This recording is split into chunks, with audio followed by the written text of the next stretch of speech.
na de munim say nsam hapa o na nsam bi so yesere ebi so ede ebi so wotia na afede etia koma ebi so wotia na eya werefo encheye na ebeto dwa say audio bi nenam say yewra Ezeko Subempa Reverend aka ne din ho aye audio bi ade asene yewra IGP Dampare na enumu na ye papa ade abeto dwa say enukure say audio ne de ono ano ye efise aboano hawa yense ne bon anase aboano nya na so ankawa onfe ne se enkyerem eno nti de akoba nyina ne se okyerem ne nsem se IGP ato nsama ya be friend no anase o ma police for ebe fa no sa bre no na oyare na afene sa bre na no ho kwampo emfa no nti o mo ade ne ko ayare sabia na bra wode ne ko ayare sabia na ono ankasa so no ho emfa no nti wode ne ko ayare sabia na wasande eye nkonson anase ye ka ne se Handcuff bi edigu ne nsa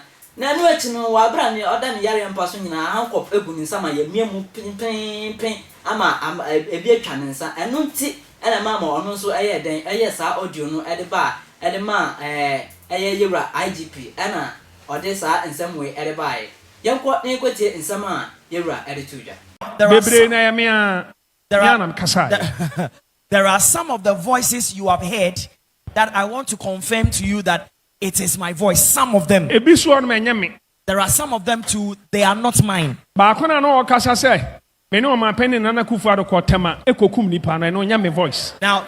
voice that said, I went with the president Nanado to Tema and we killed somebody, it's a lie. It's not me. IGP Mr. Dampare now, that voice that contains the statement made about IGP, I am the one who said it. Now, after our arrest, I sat here and I made certain statements. And I told you about the treatment. I am not above the law. Now,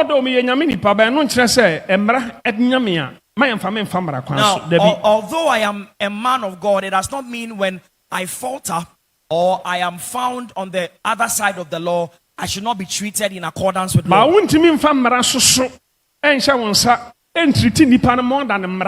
But you see, you cannot abuse the law and treat me in a manner which is unlawful and unconstitutional. Drip esi usuni asade Handcuff agunsa. Now, it does Handcuff na bo baby a drip no eso ehye. It does na ye de Handcuff no si mi so no. Omo ma Handcuff no twa me. E na me bleedi. Me busa enipa kro no sa de tino me sa wan fi. Say o sa de mia biem. O so ada from above. Now, it does not pass the test of common sense that as a law enforcer you would handcuff a person sit. Kana eba hono. Enkrofo 8 ede kaka motobi ahye omanim. Ekuta atuo no. Eno yenten ho asem besi ne. Enti ni nyina achi mi de abufuo obi oba me nchen sabre nim bia me kasai. Because na be diaw. Because minim ade potiama ya wo se triti me sa tesa aboa. Na abranti a wo maboa nyame na meso aboa Victor Kusi Boateng nyame na meso ene boa wo sa abranti na wo ne Dampare ene vice te ho na me frɛ because chama wontumi se me mfrɛ me frɛ wo me frɛ say you are my friend, you are my brother, me frɛ no more than 10 times wa amfa afa obi pie frifie ho frɛ me say Omo say, enya dia Victor say obefa me call ne afa chena. Na dia de ya me yemfa nyeme. Eso me na me bring you up. Victor Kusi Boateng ntimi nkasa nya me na me bring ne up. Through me no two kwan. Ense bia me kan wo recording ni bia me anam kan yo. Me suro asma me ka empanifo omo hu se me buafu a me kasa. Omo nim se me buafu. Omo di dwato akọ pani bi anim ene ye nyina ekohia ho na me kire mpanifo ba san hia mu na se a omo mti social media no so kasa ro mu susa omo nim de omo keka me kasa be 1 hour Nana Kwesi, my brother, was there. Bishop Ajima Prempe was there. me kasa fe de obesusu ye nisu atata no enisu atata no sani me kan otumase e ho na chaw pa ya adwuma ena me de anidia ma archbishop ena opani ba ko no ka ho na ye vice president ena me se majai amanaka majai bibia de ache enu ntina vice ba ha one samia ukuba ha ama ye nia samia ukuba ka sa papa sa oba junso gu sere so a ya pepa ni ye ntwantwene na munim de akoso closed doors.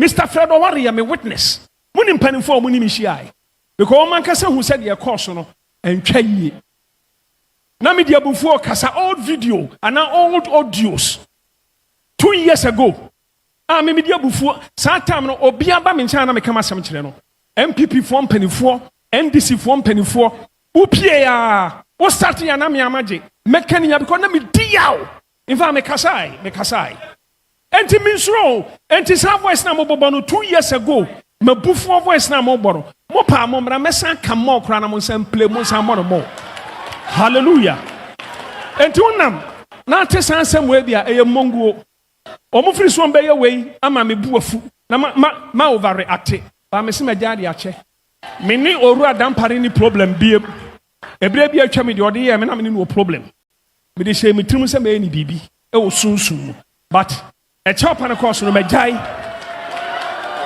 etimi no obi ani asem me ni o ma pani na na do dankwakufu aduni asem obi anim sane a me de me kra to ho ma no ene MPP so obi fight e ma na kufu ado Ghana me nchen mi osu bempa mi hunu osofo a ogigina mu e bom paye e ya fastings e sofa ye bre e chen osu bempa enti no ma pani na ba ha o kan wo se asofo pi bom paye ma me but nyame nam sofo osu bempa so and it's true what time in pa they make an fact opa memfa enti wutie memfa ma no nsi asofo sa voices na na ma bonten no ankrofo bi tie a mo free sada bro osu bempa ye mbe hyehye no na no e be bring ne down mo ho osere makadi e chess ha Victor Kusipo atensma me kan nyina no kore makasi na nimda me say e true me na Victor be Victor me say repeat hwe ye start a di adwuma de no obi no no hyenkom me papa Bishop Kwampoku